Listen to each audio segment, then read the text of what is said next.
हमारा आज का टॉपिक रहेगा नेशनल पार्क्स। यूनिट सेकंड का टॉपिक है नेशनल पार्क्स। तो नेशनल पार्क्स के बारे में पढ़ने से पहले हमें पता होना चाहिए उसकी डेफिनेशन क्या है। उसके अलावा कौन कौन से ऐसे क्राइटेरियाज़ हैं वो फॉलो होने चाहिए नेशनल पार्क्स को बनाने के लिए। तो नेशनल पार्क्स की अगर डेफिनेशन की बात करें तो a large area protected by government because of its natural beauty, plants and animals and their protection.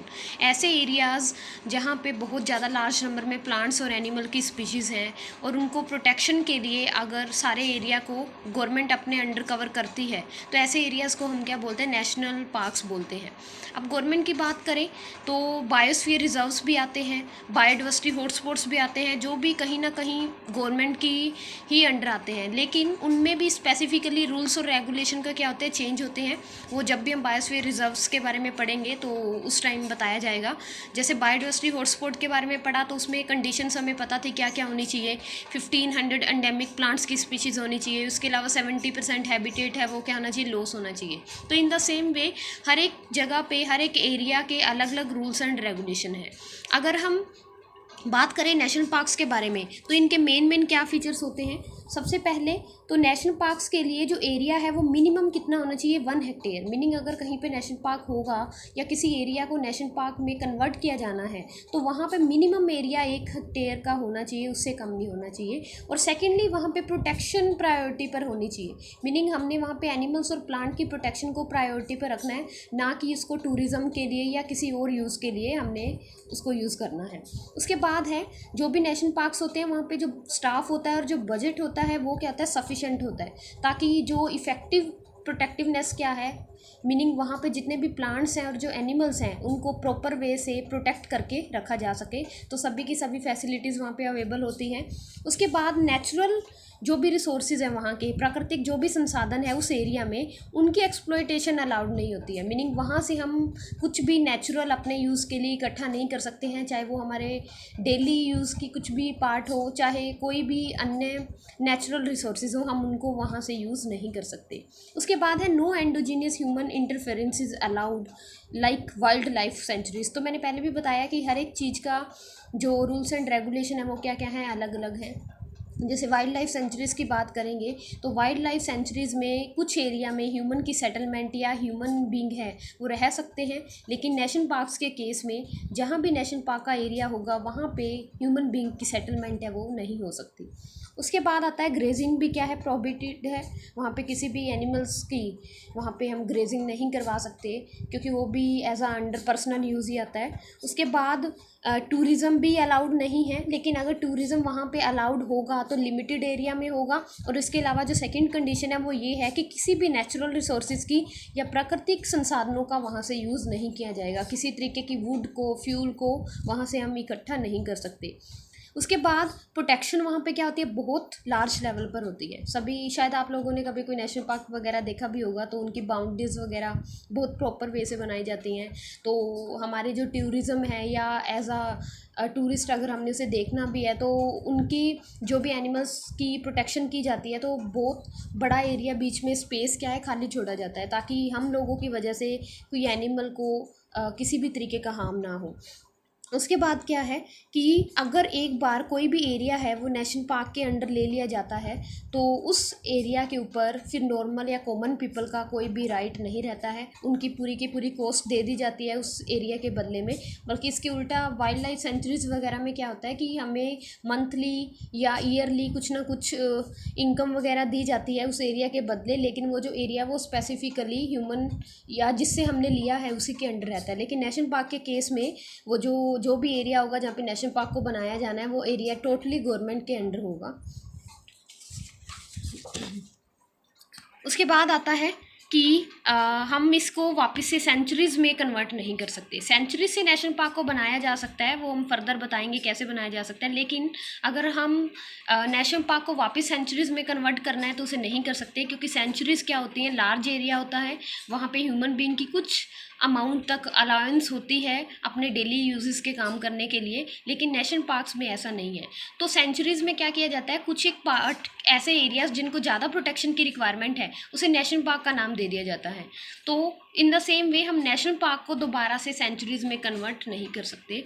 उसके बाद है कि हमने अगर कोई भी नेशनल पार्क बनाना है तो किसी भी एक पर्टिकुलर स्पीशीज़ के लिए कभी भी नहीं हो सकता है कि हम एक स्पेसिफिक एक ही स्पीशीज़ को वहाँ पे रखें। हाँ, लेकिन ऐसा हो सकता है कि वहाँ पे किसी एक स्पीशीज़ को स्पेशल तौर पर रखा जा रहा हो, या वहाँ पे उसका नंबर क्या हो, ज़्यादा हो। अब कोई स्पेसिफिक एरिया है, कुछ नेशनल पार्क्स ऐसे बनाए गए थे, जैसे गिर के नेशनल पार्क की बात करते हैं तो वहाँ पे लॉयंस मिले, तो उन लॉयंस की कहीं और पे ट्रांसफ़र करवाने की बजाय वहीं पे नेशनल पार्क बना दिया गया। तो वहाँ पे स्पेसिफिकली जो नेशनल पार्क बना किसके लिए था, लॉयंस के लिए था, लेकिन वहाँ पे और भी बहुत सारी स्पीशीज़ हैं जो कि आपको मिलेंगी। तो इसके बारे में हम सारा डिटेल में पढ़ेंगे कि इन सिटू कंजर्वेशन क्या होता है, एक्स सिटू कंजर्वेशन क्या होता है, तो उसमें सारा डिटेल में होगा ये सब पार्ट।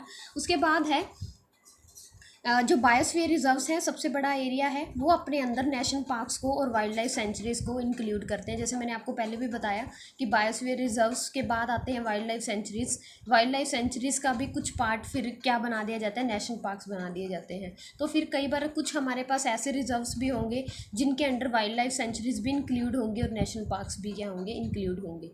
इंपॉर्टेंट पॉइंट्स क्या हैं, जो सबसे पहला नेशनल पार्क बना था पूरे वर्ल्ड में, वो बना था Yellowstone national park. Mongolian government ने बनाया था 1778 में। उसके बाद इन्होंने जो भी नेशनल पार्क को बनाने के जो हमने अबव क्राइटेरियाज डिस्कस किए हैं, वो सारे के सारे किसने डिसाइड किए थे, IUCN ने। IUCN के बारे में आपको बता चुके हैं। International union of conservation of nature and natural resources एक संस्था है जो कि सारे रूल्स एंड रेगुलेशन बनाती है इन्वायरमेंट के रिलेटेड।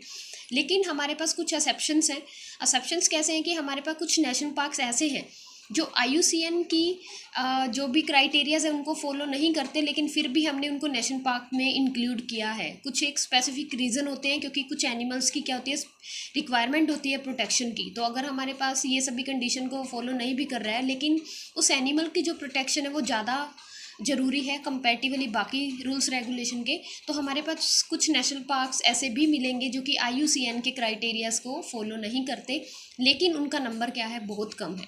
या हमारे पास कुछ एरियाज़ ऐसे भी हैं जो कि IUCN के जो भी क्राइटेरियाज़ हैं उनको फॉलो कर रहे हैं, लेकिन फिर भी उनको नेशनल पार्क्स के अंडर क्या है, इंक्लूड नहीं किया गया। ये सब चीज़ें होती हैं अंडर द स्पेसिफिक कंडीशंस। उसके बाद टोटल नेशनल पार्क्स हैं जो इंडिया में, वो अभी तक हैं 104।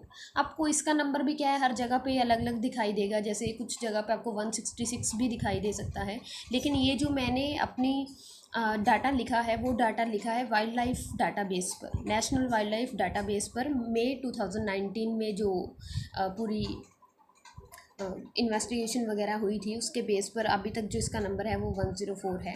हमारे इंडिया में अंडमान एंड निकोबार एक ऐसा प्लेस है जहाँ पे अभी तक कोई भी नेशनल पार्क्स नहीं है, और मध्य प्रदेश एक ऐसी स्टेट है जहाँ पे maximum number of national parks क्या हैं, प्रेजेंट है।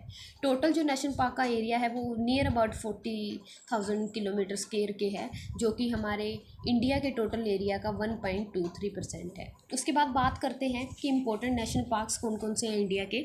तो सबसे पहले नेशनल पार्क्स के बारे में अगर हमने पढ़ना है तो हमें सारे के सारे नाम याद नहीं हो पाएंगे, तो हमें जो भी 20 या 25 इंपॉर्टेंट नेशनल पार्क्स हैं उनके नाम के बारे में पढ़ना है, कहाँ प्रेजेंट हैं और वो स्पेशल किस एनिमल के लिए स्पेशल है। और एक पार्ट और आता है WHS, वर्ल्ड हेरिटेज साइट। हमारे कुछ नेशनल पार्क्स हैं जिनको इंटरनेशनली वर्ल्ड हेरिटेज में इंक्लूड किया गया है, तो हमें वो भी अगर याद होते हैं तो वेल एंड गुड है।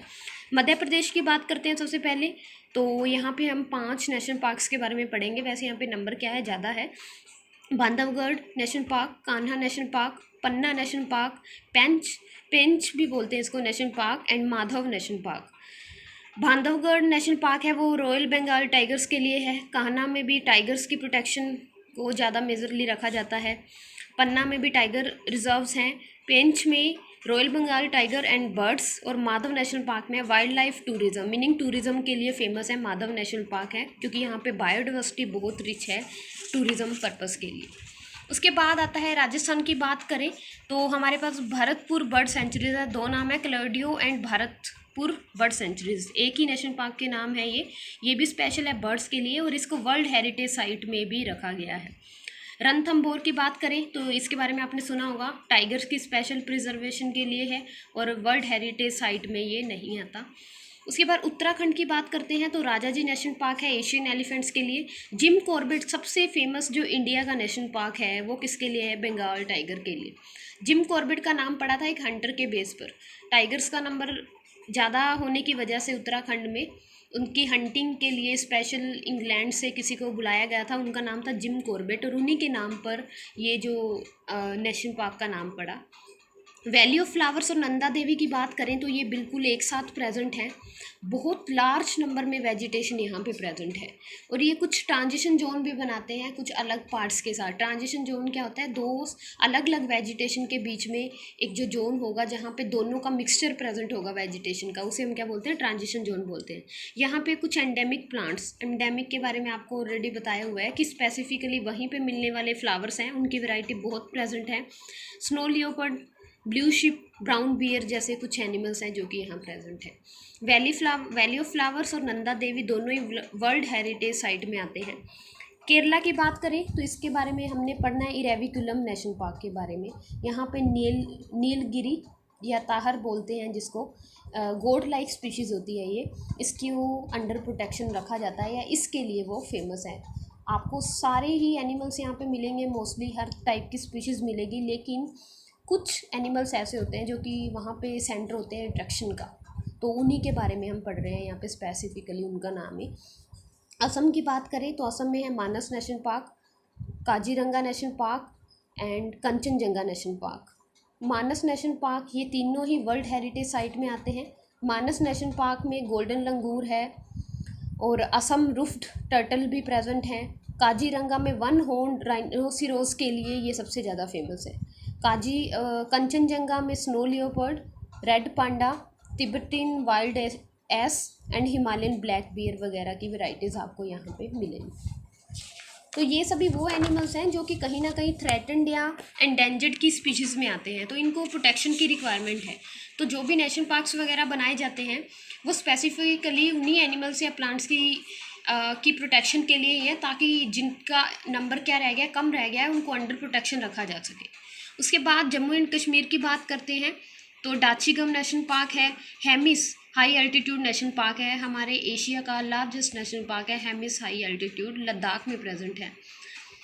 डाचीगम नेशनल पार्क स्पेशल है कश्मीरी स्टैग के लिए, और हेमिस हाई एल्टीट्यूड में आपको स्नो लियोपर्ड्स का नंबर क्या है, ज़्यादा मिलेगा। उसके बाद है सलीम अली नेशनल पार्क श्रीनगर में, ये फ्लाइंग फॉक्स के लिए स्पेशल है, और आपको यहाँ पे बर्ड्स की भी बहुत सारी स्पीशीज़ दिखाई देंगी जैसे king Fisher etcetera.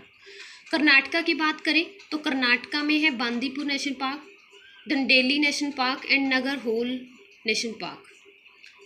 Bandipur national park special है टाइगर्स और बहुत सारी अन्य स्पीशीज़ के लिए। डंडेली नेशनल पार्क स्पेशल है ग्रेट हॉर्नबिल ब्लैक पैंथर, और उसके बाद Nagarhole national park famous है एलिफेंट्स के लिए, बियर के लिए, और बहुत सारे नंबर में यहाँ पे हर्बीवोर्स मिलेंगे।